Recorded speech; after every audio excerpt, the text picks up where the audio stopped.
صحیح بخاری کے اندر آتا ہے آپ صلی اللہ علیہ وسلم نے فرمایا کہ 3 بچوں نے ماں کی گود میں کلام کیا ہے، ان میں سے ایک حضرت عیسیٰ علیہ السلام، جس کا قرآن میں نے بتایا ذکر آیا، یکلم الناس فی المہد وکہلا، اور اس وقت جو انہوں نے کلام کیا اس کلام کو بھی اللہ تعالیٰ نے قرآن پاک کے اندر ذکر فرمایا، انی عبداللہ، فرمایا کہ میں اللہ کا بندہ ہوں، آتانی الکتاب، اور مجھے اللہ نے کتاب دی، یعنی کتاب دیں گے، وجعلنی نبیا، اور مجھے نبی بنایا، یعنی مجھے نبوت عطا کی جائے گی، وجعلنی مبارکن اینما کنت، اور جہاں بھی ہوں اللہ نے مجھے برکت کے ساتھ رکھا ہے، واوصانی بالصلاۃ والزکوٰۃ ما دمت حیا، نماز کا زکوٰۃ کا مجھے حکم دیا گیا ہے جب تک زندہ ہوں، ذالک عیسیٰ ابن مریم، اللہ تعالیٰ فرماتے ہیں یہ ہیں عیسیٰ ابن مریم جو بچپن میں کلام کر رہے ہیں، اور کلام کس وجہ سے کیا ہے؟ بچوں نے جو کلام کیا ہے تقریباً اس میں زیادہ تر واقعات وہ ہیں کہ کسی کی پاک دامنی ثابت کرنے کے لیے۔ حضرت مریم رضی اللہ عنہا پر یہودیوں نے تہمت لگائی تھی کہ انہوں نے تو نکاح نہیں کیا تو ان کے اولاد کیسے ہو گئی، وہ گھبرا گئیں، انہوں نے اللہ کے حکم سے کہا کہ یہ بچہ ہے میری گود میں بھی پیدا ہوا ہے، بعض روایتوں کے مطابق 40 دن کے تھے وہ حدیث علیہ السلام، یا اس سے بھی کم تھے، یا بالکل نئے اسی وقت نومولود تھے، جب اشارہ کیا تو عیسیٰ علیہ السلام نے اپنی والدہ کی پاک دامنی کے لیے کلام کیا، تو اللہ تعالیٰ نے حضرت مریم رضی اللہ عنہا کے پاک دامنی کو ثابت کرنے کے لیے حضرت عیسیٰ علیہ السلام کو بچپن میں قوت گویا عطا کی۔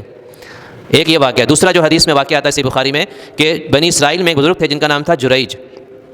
وہ جنگل میں رہتے تھے، عبادت گزار تھے، اور اپنے جو انہوں نے کمرہ بنایا ہوا تھا، حجرہ بنایا ہوا تھا، اسی میں رہتے تھے اکیلے۔ ایک دفعہ ان کی والدہ آئیں اور دروازے کو کھٹکھٹایا، اب انہوں نے دیکھا میری والدہ باہر آئیں اور یہ اندر نماز پڑھ رہے تھے۔ اب انہوں نے سوچا کہ بھائی اب میں کیا کروں، آئے نماز توڑ کے والدہ کو جواب دوں یا نماز پڑھنا نہ چھوڑوں، نماز توڑنا بھی بہت برا ہے۔ اب وہ اسی شش و پنج میں تھے اور کچھ فیصلہ نہیں کر پا رہے تھے، اور نماز انہوں نے کہا میں نماز پڑھتا ہوں، نماز پوری کروں گا۔ اب والدہ کھٹکھٹاتی رہی، انتظار کرتی رہی، آخرکار والدہ کو اتنا غصہ آیا، کہا کہ تمہیں اس وقت تک موت نہ آئے جب تک تم کسی بدکار عورت کا چہرہ نہ دیکھ لو، یعنی اس کے ساتھ تم ملوث نہ ہو جاؤ، یا اس کے ساتھ تم پر کوئی الزام نہ لگ جائے، مقصد تھا۔ یہ بددعا دے کے والدہ چلی گئی، اور حدیث میں آتا ہے لا تسبوا لا تدعوا علی انفسکم، اپنے آپ کو کبھی بددعا نہ دو، ولا علی اولادکم، اور نہ اپنی اولاد کو کبھی بددعا دو، ولا علی اموالکم، اور نہ اپنے کبھی مال کو بددعا دو، کیونکہ یہ دعائیں اور یہ بددعائیں قبول ہونے کی ہیں اب والد کی اولاد کے حق میں۔ اب وہ بددعا ان کو لگ گئی۔ علماء نے لکھا ہے کہ وہ تو ایک بزرگ تھے، عالم نہیں تھے، اگر عالم ہوتے نا تو ان کو مسئلہ پتہ ہوتا کہ ایسے موقع پر کیا کرنا چاہیے۔ ایسے موقع پر نماز کا توڑنا ضروری ہے، کیونکہ شرعی مسئلہ ہے کہ ایک آدمی اگر نفل نماز پڑھ رہا ہے اور اس کے والدین اس کو بلائیں، والد ہو والدہ ہو، اچھا والدین کے حکم میں دادا دادی نانا نانی بھی آتے ہیں، تو ایسی صورت میں نماز کو توڑنا ضروری ہے اور ان کو جواب دینا ضروری ہے۔ اب ان کے لیے بھی ضروری تھا کیونکہ نفل نماز پڑھ رہے تھے اور ان کو مسئلہ نہیں پتہ، انہوں نے نماز نہیں توڑی اور نماز پڑھتے رہے، والدہ بددعا دے کے چلی گئی۔ تو اتفاق سے کہ کچھ دنوں کے بعد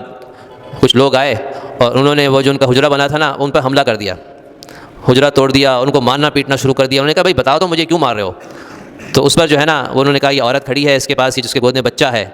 یہ تم سے پیدا ہوا ہے، اس نے الزام لگایا، اس نے کہا ہے کہ تمہارے ساتھ اس نے بدکاری کی ہے جس سے بچہ پیدا ہوا ہے۔ اب وہ تھے، ان سے غلطی تو ہوئی لیکن تھے وہ اللہ کے ایک مقرب بندے، نیک بندے تھے، تو اللہ تعالیٰ نے اس حد تک ان کے ساتھ معاملہ کیا کہ ماں کی بددعا تو لگی لیکن پھر اللہ نے ان کو بچایا بھی کیونکہ اللہ کے نیک بندے تھے۔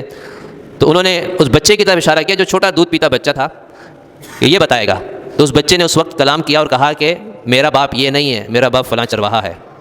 تو اس طریقے سے اللہ تعالیٰ نے اس بچے کے ذریعے سے ان کو پاک دامن ثابت کر دیا۔ تو یہ صحیح بخاری کی حدیث ہے کہ جس میں بتایا کہ چھوٹے دودھ پیتے بچے نے کلام کیا۔ پھر حدیث تیسری حدیث جو صحیح بخاری میں وہ یہ ہے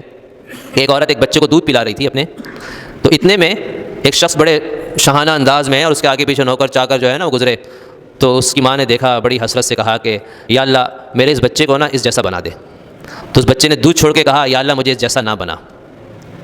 اس کے بعد ایک باندھی عورت گزر رہی تھی، اس کو لوگ مار بھی رہے تھے، الزام لگا رہے تھے کہ اس نے چوری کی ہے، بڑی ذلیل ہو رہی تھی وہ۔ اس عورت نے کہا یا اللہ میرے بچے کو اس جیسا نہ بنانا،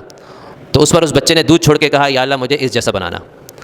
تو بعد میں اس عورت کو پتہ چلا، جب معلومات کی تو پتہ چلا کہ وہ جو پہلا شخص گزر رہا تھا بظاہر تو لوگوں کی نگاہ میں بڑا باعزت تھا لیکن اللہ کی نگاہ میں بڑا ذلیل تھا،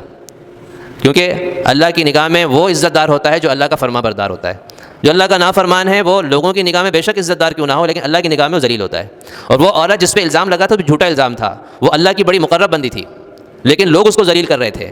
اس کے علاوہ حافظ ابن حجر رحمۃ اللہ علیہ نے 3 اور واقعات بھی ذکر کیے ہیں جس میں آتا ہے کہ ایک چھوٹے بچے نے، دودھ پیتے بچے نے کلام کیا۔ ایک تو یہ واقعہ جو میں نے ابھی سنایا تھا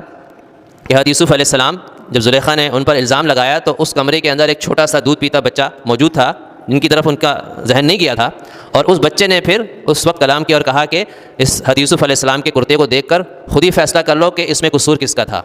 اگر تو وہ سامنے سے پھٹا ہوا ہے تو سمجھ لو کہ قصور حضرت یوسف علیہ السلام کا ہے، اور اگر وہ پیچھے سے پھٹا ہوا ہے تو پھر قصور زلیخا کا ہے. جب دیکھا تو کرتا پیچھے سے پھٹا ہوا تھا. تو یہ بھی ایک دودھ پیتے بچے نے کلام کیا. اس کے علاوہ انہوں نے ایک واقعہ لکھا ہے کہ فرعون کی بیٹی کا جو بیٹی کے کنگھی کرنے والی ایک خادمہ یا باندی جو تھی، اس پر الزام لگا تھا، یا بعض تفسیروں میں ہے کہ موسیٰ علیہ السلام پر لگا تھا جب ان کو نبوت نہیں ملی تھی. تو اس باندی کا ایک چھوٹا دودھ پیتا بچہ تھا، اس نے کلام کر کے جان بچائی تھی. اور تیسرا واقعہ جو لکھا ہے اصحاب الاخدود کا ہے، جو سورہ بروج کے اندر ذکر ہوا ہے.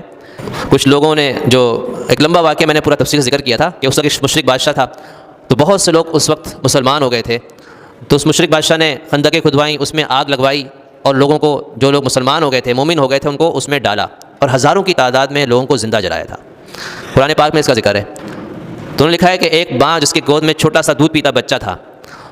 تو اب وہ جب کنارے میں کھڑی ہوئی تھی تو وہ اندر یعنی کودنے سے ہچکچا رہی تھی کہ کودوں نہ کودوں. تو اس وقت اس چھوٹے سے بچے نے اپنی ماں سے کہا کہ ماں کود جا، تو حق پر ہے. تو اس نے پھر چھلانگ لگا دی.